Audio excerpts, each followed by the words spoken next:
Welcome back to my channel, and if you don't know me, my name's Jake and I do videos about freelancing and small business.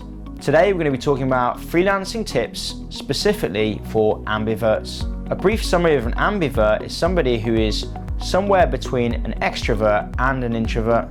There are tests online, or I may even post a video about helping you to discover whether you are an extrovert, an introvert or an ambivert. But right now, let's get stuck into the 5 tips. Tip number 1 for ambiverts: balance it up. As an ambivert, you'll get stimulation from both being around people as well as being alone. It's important to balance these interactions equally, or as equally as you can. Too much interaction with people and in groups may tire you out. Equally, being alone all the time, you may feel that your energy drops as well. In this case, try to balance it up by, if you're working at home, organising calls and meetings during the day, as well as maybe consider booking time in the evening where you're spending time with people, whether it's going out with friends, trying to arrange things with colleagues, or even attending industry events or events on platforms like Meetup. It's really important as an ambivert to balance these things out. You don't want to feel lonely working at home, but equally, if you're working out of an office, you need to manage downtime as well. It's important to manage your interactions whether you're working from home as well as working at the office, which brings us neatly on to the second point, considering where you work.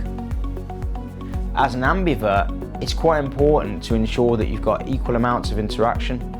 If your next freelance role requires you to work in an office where it's potentially an open plan office with lots of activity, a buzzing environment, people coming over to your desk to chat all the time, you might find that your energy levels start to dip in the afternoon.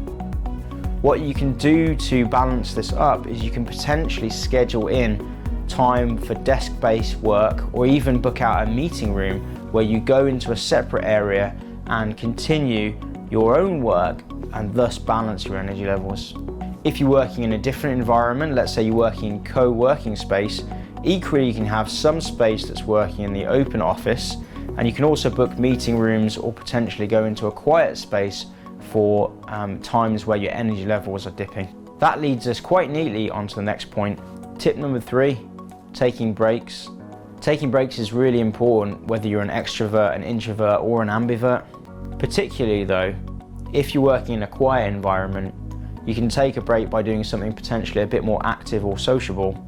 And equally, if you're in a busy, hectic environment, you can take a break by going somewhere quiet or putting on headphones. Whichever way you like to take a break, ensure that you try to schedule some times during the day so that you don't burn out. If you guys have any tips on how you take breaks, leave them down in the comments below. Tip number 4, get social. If you're working in a co-working space or working from home, you can sometimes feel isolated even if you're working around people. Occasionally, you can feel that you're working on your own projects and you might not be collaborating with all the employees or permanent staff. It's in this regard you can think about becoming more sociable. Why not consider asking your colleagues out for lunch? If you ask them out for dinner, it can sound a bit too high pressure.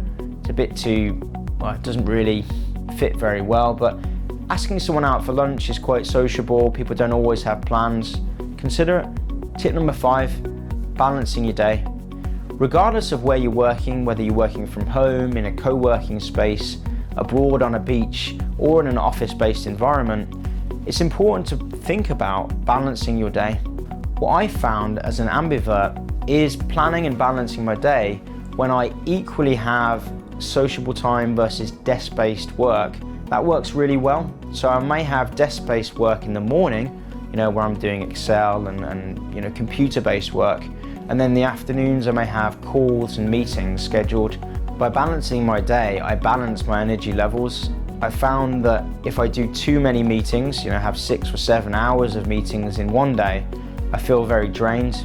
But equally, if I have 6 or 7 hours when I'm working on a computer solidly, I also feel drained.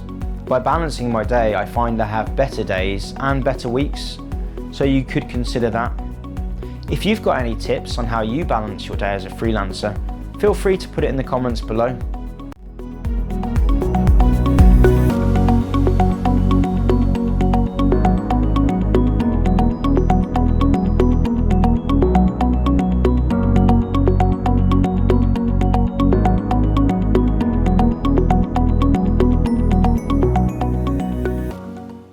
If you like the video guys, smash that like button, subscribe, and I'll see you guys in the next video.